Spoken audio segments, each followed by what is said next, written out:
All right, how y'all doing? So we're back. We're getting ready to start another project, um, but I figured we'd have a little bit of fun first.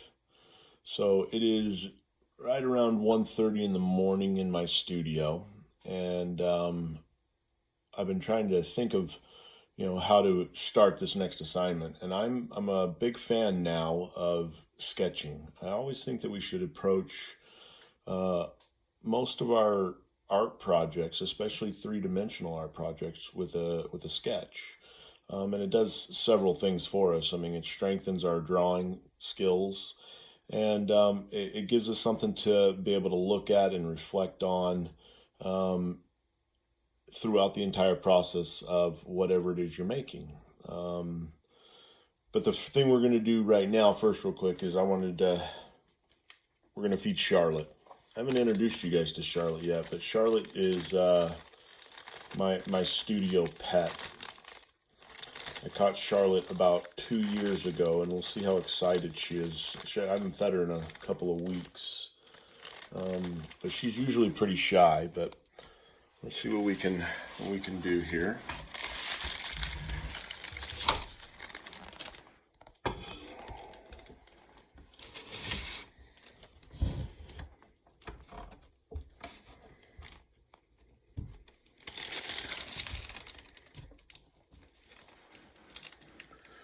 All right, let me move this a bit.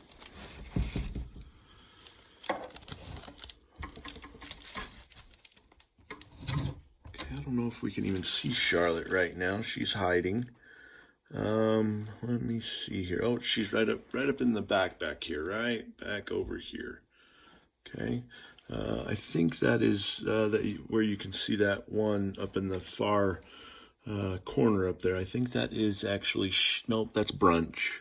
Charlotte's hiding behind everything. Let me show you guys Charlotte really quick. Charlotte is my great big. Let's see, there it is right there. Where is she?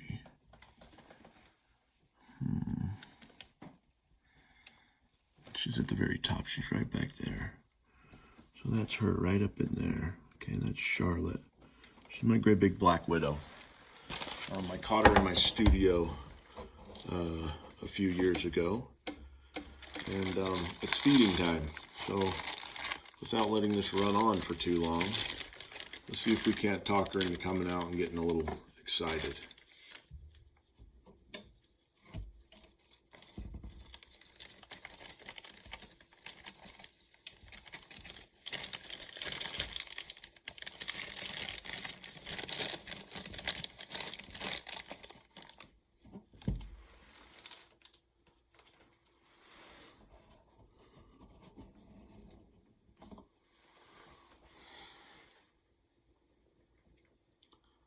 Let's see if we can't get her to come around. It's been a little while since she's eaten, so. Well, nonetheless, I tell you what, guys, if while I'm doing the assignment or the project, if she comes out and she starts grubbing, I'll show you guys. It's pretty cool. I think it's kind of fun to watch. All right, guys. So now that we had our little bit of fun, let's talk about how this this project is going to work. Okay. So the first thing you guys are going to do, just like normal, just like with our last one, I'm going to push this back a little bit, is we're going to do sketches. Okay, guys. I'm a big proponent for sketching for a couple of reasons. Um, uh, and this isn't just for my students. This is for anybody that's watching this video, guys. Sketching makes you a better artist all around. It doesn't matter what genre or what media you work in. Sketching and thinking about what you're going to do before you do it really helps solidify it. So I'm constantly always trying to sketch, especially with ceramics. I like to know what I'm going to get into. And it doesn't matter with when I'm throwing on the wheel for wheel thrown pieces or for hand built pieces for whatever, whenever I get a thought or an idea of something, a pot or something that I want to make, I generally put it in a sketchbook. Yeah, like even with sculpture, I'll even, before I even make a maquette, I'll have a sketch of it. And sometimes, most of the times, I do several different, different ways of sketching. I will, I'll start with one piece and then I will, work my way into altering it until it gets to where it's just, in my opinion, just ridiculous sometimes. So, multiple sketches of what you want to do will help you kind of hammer out what you really want to do. If you have something in your mind, always sketch that first, put that down first, but then, either alter that or draw something completely different. So with this one, the Pinch Pot bowls, guys, I want you guys to think about a set. Now, when I say nowadays, in today's world, when we say set, I need a set of cups or I need a set of bowls or a set of mugs. We think a lot of times of something that is exactly the same. Like if you were to go to Walmart or just some big box store and go and buy a set of mugs, we usually think of, let's just say a set of 6 mugs or a set of 6 bowls. We think of these things that are exactly identical in size, shape, color, all of it. And so we've gotten into our minds that it has to be the same. A lot of when we mention the word a set, a lot of people think the same all the way around in all aspects, when in reality that's not what a set is. I mean, that is a set, that is a type of a set, but a set is just got to be, something that it has aspects or, features that are identifiable to each other. So as long as there's something there that has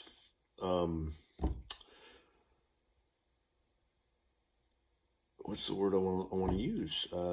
Something there that brings it together, that is that's similar pattern, form, shape. As long as you're taking one or two of these things that we've kind of got in our minds is what makes a set. Design is a big one. Like you can take 2 different pinch pots that are similar, as long as they're similar, but yet they have something that is relatable on as far as your carvings or your image or whatever it is that you want to put on the side of it or whatever you want to do to it. As long as you have something that is relatable to each other, then that is still technically a set. Now, what I mean by that is the best example I can think of is like night and day, yin and yang. Those would make a set, so if you had a night bowl, like you carved the scene of a night, the nighttime sky or something like that with like the moon and the stars or something, and then the other bowl you carved the scene of like day, and the bowls were similar in form. Well, that would make a set. A set can also be color scheme. You can have something that's not completely different, but something that's kind of ish, in shape and form, and then have them be the same color. So there are many different ways of getting a set that doesn't make the pieces identical in size and form and shape and that kind of stuff. Especially when it comes to hand building.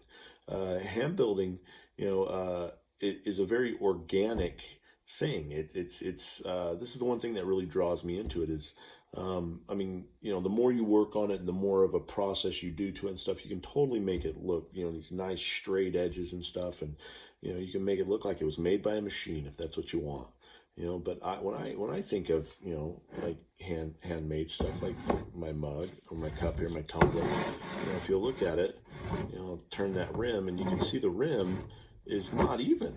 and like little things like that are actually kind of what I really enjoy about hand built or wheel thrown or these things is the ability to see that it was made what I call the maker's mark. See that fingerprint, see those finger marks, like this guy right here, seeing those. I mean, that's my finger. You can see my fingers running up and down the pot, and it's in there forever. It's like it's there for everybody to see. So they'll see me. A part of me is going with that pot, and that's what I really like about the three-dimensional part of ceramics is being able to see leaving those maker's marks, those little treats, and then especially with hand building is very organic, so as you guys are pinching out these bowls, and I put those next videos up, I want you to pay attention. I teach pinch pots are a little bit different. I have a thing that I've come up with, and it's called controlled pinching. And I don't know if I invented it. I just know that it's something that over the years that I've done and I've improved on. And it's just the way that I pinch. And if you do those steps the way that I pinch, you can actually, you can take your clay, your pinch pot, and do many different forms with it. Most of the times when you're doing a pinch pot, most people, they pinch out bowls. And that's just kind of that primitive instinct in us that when we're handed a ball of clay, we're going to automatically stick our finger in it and just, go all out and start making pinch pot bowls. But I'm going to show you guys this controlled pinching technique, and you'll be able to do really cool things. One of the coolest things I've seen is like a margarita glass. I thought that was really, really cool, and watched how they did that.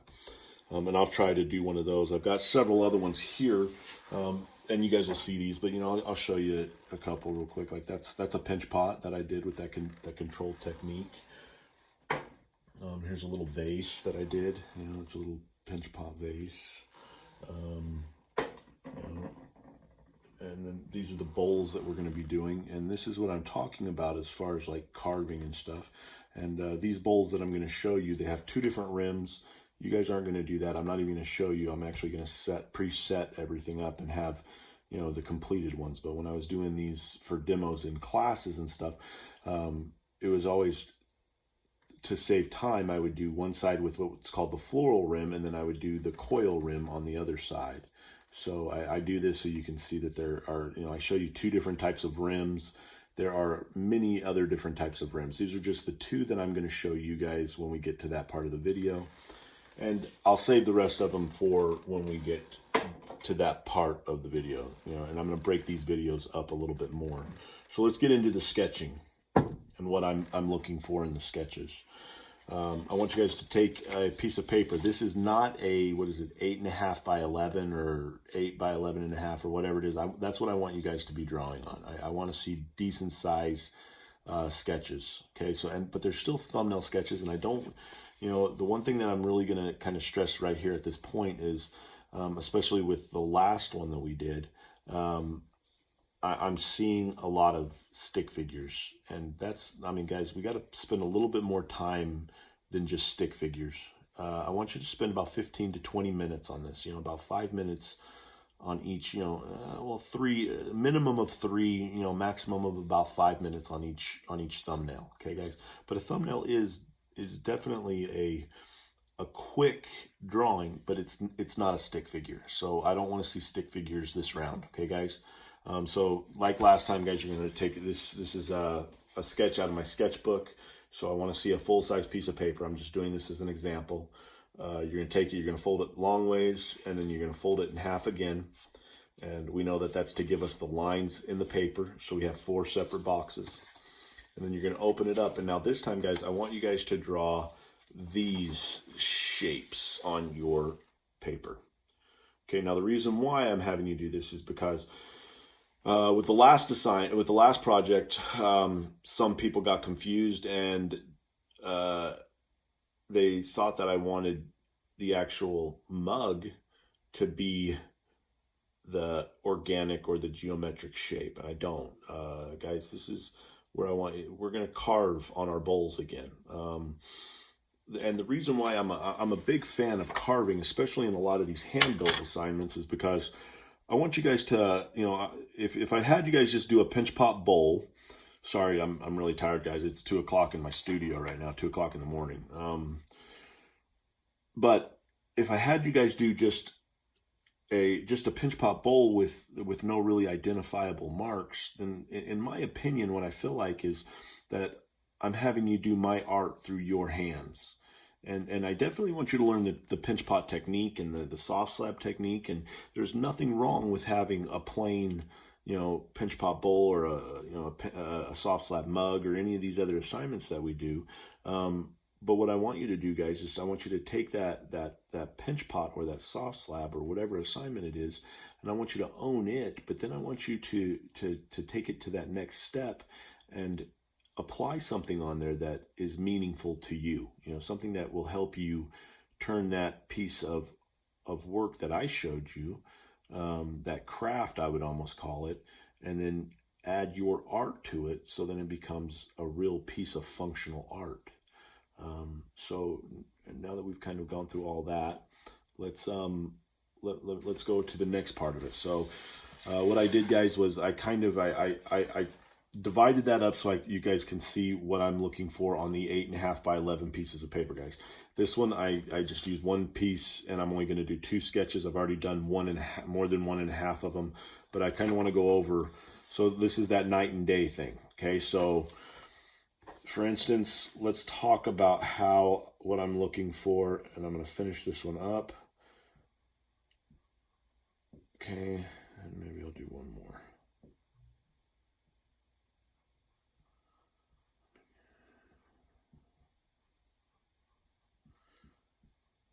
And then I'll explain some comments that I make. Okay. Now, if you're in my class, and I'm in class that day, guys, I'm going to have you guys sketch them out, and then you'll bring them up to me. And then I will put an X by the 2 that you're going to do, and then I will sign it. Now, what this means, when it looks like this, and there should be 2 more on the bottom or the top of this one. Okay, guys? This right here just means that when you submit that photo, that I've already seen it, we've already talked about it, so you don't need to read the comments on Canvas, okay? If you don't have that on your photo, then you're going to need to go back into the comments in Canvas and see which 2 I want you to go ahead and carve on your bowls, okay? So make sure you remember that. So you will be carving these in your bowls. And yes, I will have another carving video, and it's not going to be much different than the mugs. I've got 2 videos up already, so if you want to go back and look at the mug sketches, and this goes for anybody. I mean, guys, I'm going to put my email this time in the bottom in this video. So if you guys want to start, some of my other subscribers want to start sending me sketches and stuff, and if you guys want my feedback, I would love to look at them. And if you want to go down the same route and alley that we are, sweet, I would love to help you out. I have no problem with that. So now let's go with the next set here. So if you sketch smaller images, I want you guys, so for instance, like if you'll notice how I did the different phases of the moon on this bowl here, right? Okay. So that's something that I would be looking for. Don't do just this moon and think that that's all I want to see. Because what you're doing is you've got one good image on here, but then you're leaving so much negative space that's going to kind of like turn you off. I mean, you're going to be like, yeah, but now if you were to be able to have something that brought you all the way around the bowl, all the way around the piece, you're going to be constantly looking at it. So that's why I went ahead and I did the whole phases. Now, I don't want to see a bunch of, day and night on a bunch of your guys' stuff. I want you guys to think kind of think about what you want to do. Show me some original ideas here, guys. This is your chance to, own it. Now, this is another thing that I want you guys to see. So some people will enlarge one and think that that's enough, and it's not enough, but it's close, okay? But I don't want you guys thinking that you just, oh, just because if I do something bigger, because sometimes bigger is not always the answer. But let's say we do that, and what I'm going to want you to do, and I'm going to put the marks on here so you know how to identify it. If you do something larger or something like that, plan on doing at least 2, 1 on each side. If it's a medium-sized one, you'll do maybe 3. And if it's a smaller one like that moon, you would definitely do at least 4, okay? So with something like this, you'll probably see me do a couple of different marks. So it'd be like this, and then I'll put, time 2, 4. Okay, so let's go down to this here. So you will see this arrow curving around. What that means is I want you to take that image and bring it all the way around, okay? Or this right here, and you'll see this, times 2 or 4, meaning that you need to do this at least 2 times, if not 4, okay? Depending on how big you do it. Okay, guys, so that's how I'm looking at sketches for the bowls. Yeah, guys, they've got no rims on them, and it's because with the sketch, we're not really too worried about rims. We'll get into talking about rims and stuff like that when we get into the actual pinching out. But yes, guys, I'm a big fan of the different parts of any piece of work. So, for instance, most pots have what we call a rim, which is the very top. They have a neck of some sort. Bowls, not really. They're kind of like the big guy on the field with no neck, little tiny neck right below the rim. The body of the pot, and then the foot of the pot. Okay, guys, so we will go over those different areas and aspects of your pots in one of the next videos. I'm going to try and break these up a little bit more so you're not watching, a video like this one, which is probably going to be about 30 minutes. And I'm sorry, guys, but, as always, guys, subscribe, especially my students, guys. If you subscribe, this video is going to be out an entire day before on my YouTube channel, before I even put it on Canvas. So if you guys subscribe, you'll get notified first. For my other people, guys, please subscribe, help grow the channel. I'd love it, always want to be YouTube famous, so, peace out, guys, and until next time, we'll see you.